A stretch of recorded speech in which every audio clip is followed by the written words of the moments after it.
Salut à toi public. Dans cette vidéo, on va s'intéresser à la modélisation d'une interaction. Déjà, l'interaction, elle se fait entre deux systèmes. Alors je te rappelle, dès que tu arrives sur un exercice de mécanique, il faut définir le système et le référentiel d'étude. Alors l'exemple qui est utilisé dans cette vidéo est celui d'un alpiniste qui est suspendu à une corde. Et on peut s'intéresser à plusieurs systèmes. Moi j'en identifie trois là dans cet exercice-là. Il y a le support, bon, la roche, la corde et le grimpeur. Et souvent on a tendance à confondre les systèmes et ça amène une erreur dans la modélisation de la force d'un système sur l'autre. Alors là, dans un premier cas, on va se concentrer sur le système grimpeur et le système corde. Donc celui-ci ici.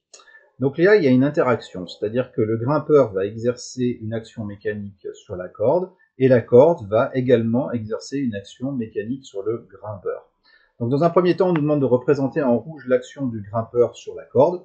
Donc l'action du grimpeur sur la corde, lui, il va tirer vers la corde vers le bas. Donc on va modéliser cette interaction par une force.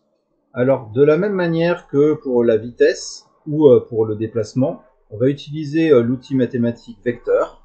Donc on a dessiné une flèche verticale, dirigée vers le bas, et dont la norme va valoir l'intensité de cette force exprimée en newton.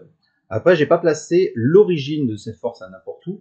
L'action du grimpeur s'exerce sur la corde au niveau du point d'accroche de la corde avec le grimpeur. Donc ça, c'est la modélisation de la force du grimpeur sur la corde. Alors tu notes bien sur la notation ici, il faut faire attention, il y a une flèche, ça veut dire qu'on a affaire à un vecteur qui contient toutes les informations de direction, de sens, de norme et également dans ce cas-là de point d'application.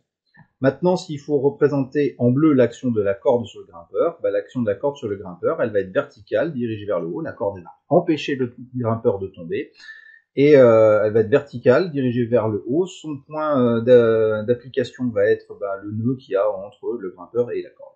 Alors là, de la même manière, la représentation, c'est un F, qui veut dire force, la petite flèche au-dessus qui veut dire vecteur, de la corde sur le grimpeur. Donc il faut bien respecter ce type de notation.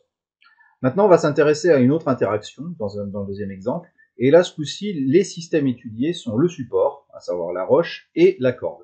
Il y a une interaction entre ces deux systèmes. La corde agit sur le support agit sur la corde, et on va représenter ça avec l'outil vecteur. Donc représenter en rouge l'action de la corde sur le support et représenter en bleu l'action du support sur la corde. Donc en rouge, l'action de la corde sur le support.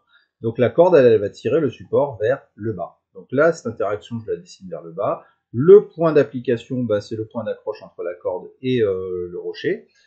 De la même manière, on va représenter en bleu l'action du support sur la corde. Le support va retenir la corde avec une force qui va avoir la même direction, à savoir verticale. Je te rappelle, direction, ça rime avec inclinaison, dirigée vers le haut. On va s'attarder maintenant sur un autre exemple. Une dame qui va promener son chien. Donc on peut avoir plusieurs interactions. On peut avoir l'interaction entre le système chien et le système laisse, ou l'interaction entre le système maîtresse et le système laisse.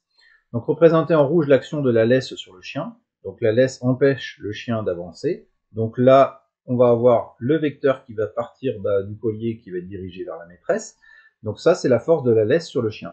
Alors attention à la direction, j'ai pas pu le faire sur le PowerPoint comme il fallait, mais normalement il faudrait vraiment que le vecteur il ait la même direction que celle de la laisse.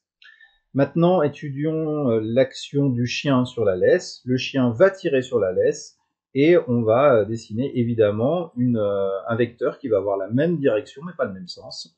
Et le point d'accroche qui sera, le point d'application qui sera situé exactement au même endroit. Alors là, on est typique sur un exercice où vous allez pouvoir faire des erreurs malheureusement en devoir, où on va vous demander d'étudier l'interaction. On va dire c'est forcément le chien qui tire sur la laisse, donc on va avoir tendance à uniquement dessiner ce vecteur-là et pas forcément celui-ci. Donc là, une question piège, ça serait modéliser, donc dessiner un vecteur représentant l'action du chien sur la laisse. Et dans ce cas-là, il ne faudrait modéliser que de la laisse sur le chien, excusez-moi. Il ne faudrait modéliser que le vecteur qui est en rouge ici. Autre interaction que l'on va faire maintenant, système étudié maîtresse et laisse. Donc représenter en rouge l'action de la maîtresse sur la laisse. Donc la maîtresse, elle va tirer sur la laisse. Donc son action mécanique sur la laisse, elle va être dirigée vers la gauche. La direction va être la même que celle de la LS, et le formalisme d'écriture est le même que celui que j'ai pu décrire précédemment. Maintenant, on va décrire l'action qu'a la laisse sur la maîtresse. La laisse va avoir tendance à entraîner la maîtresse vers l'avant, et on va avoir effectivement un vecteur qui va avoir la même direction que l'autre vecteur, force de la maîtresse sur la laisse, un sens opposé, et un point d'application qui va être exactement situé au même endroit.